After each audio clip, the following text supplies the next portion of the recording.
జాతీయవాద జర్నలిజానికి అసలైన వేదిక నేషనలిస్ట్ హబ్ ని సబ్స్క్రైబ్ చేసుకోండి. నోటిఫికేషన్స్ కోసం బెల్ ఐకాన్ పై క్లిక్ చేయండి. మేము అమరావతికి సంబంధించి 15,000 crores మీరు ఈరోజు అనౌన్స్ చేశారు. దీంతోపాటు పోలవరం ప్రాజెక్టుకి సంబంధించి అనౌన్స్ చేశారు.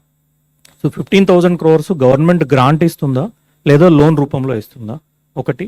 రెండు, పోలవరం ప్రాజెక్టుకి సంబంధించి అనౌన్స్ చేసినారు. పోలవరం ప్రాజెక్టు పూర్తి సపోర్ట్ ఇస్తామని చెప్పారు. ఎంత మొత్తంలో ఇవ్వటానికి అవకాశం ఉంది కేంద్ర ప్రభుత్వం?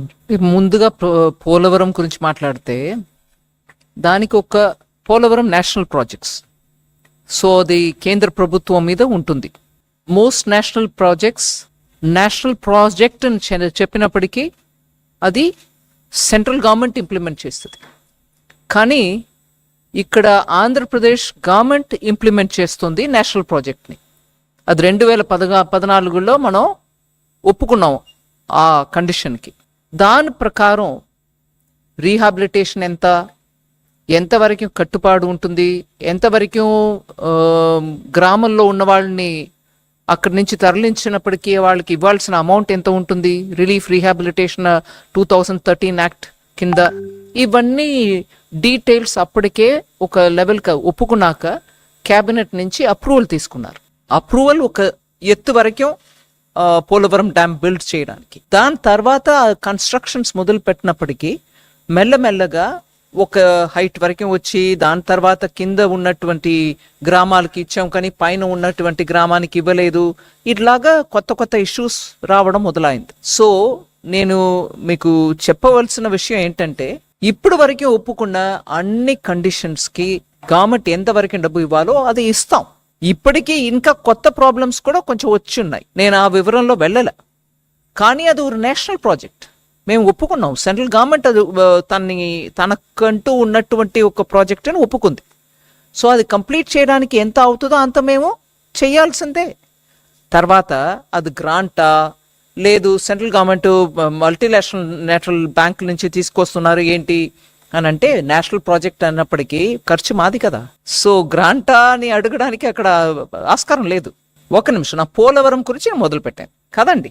సో పోలవరం గురించి మాట్లాడుతున్నప్పుడు క్యాబినెట్ ద్వారా ఎంత అప్రూవల్ అయిందో దాని మేరకి ఇప్పటివరకు ఎంత ఇవ్వాలో అంత ఇస్తూ వచ్చాం. In fact first time cabinet approval చేసిన అంత అమౌంట్లో అన్నీ కూడా క్లియర్ అయిపోయింది. ఎగ్జాక్ట్ అమౌంట్ నేను ఇప్పుడు చెప్పట్లేదు కానీ అన్నీ క్లియర్ అయిపోయింది. ఏదో కొంచెం అటుగా మిగిలి ఉంటుంది. కానీ ఇప్పుడు నుంచి అది ఎంత హైట్కి ఒప్పుకున్నారో అంత హైట్కి వెళ్ళడానికి, ఎందుకంటే ఒక 2-3 సంవత్సరమో అందుకు ముందో ఈ గవర్నమెంట్ ఆ గవర్నమెంట్ నేను మాట్లాడలే.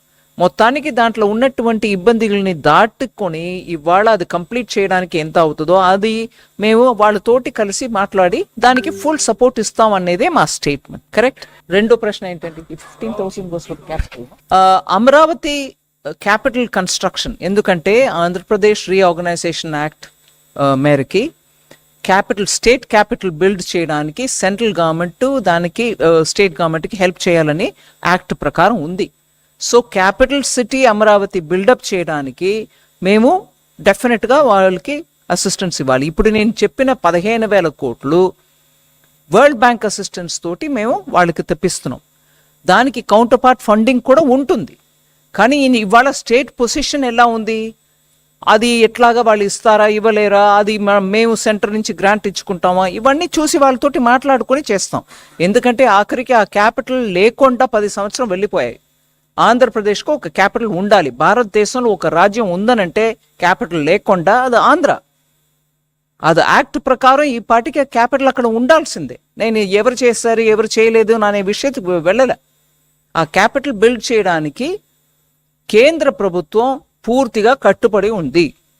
ఈ వీడియో మీకు నచ్చినట్టయితే లైక్ చేయండి, 10 మందికి షేర్ చేయండి. అలాగే కామెంట్ల రూపంలో మీ అభిప్రాయాలను మాతో పంచుకోండి. Nationalist hub group of channels ను సబ్స్క్రైబ్ చేసుకుని తెలుగునాట జాతీయవాద జర్నలిజాన్ని ప్రోత్సహించండి. ఈ వీడియో కింద ఉన్న బెల్ ఐకాన్ పై క్లిక్ చేయడం మర్చిపోవద్దు.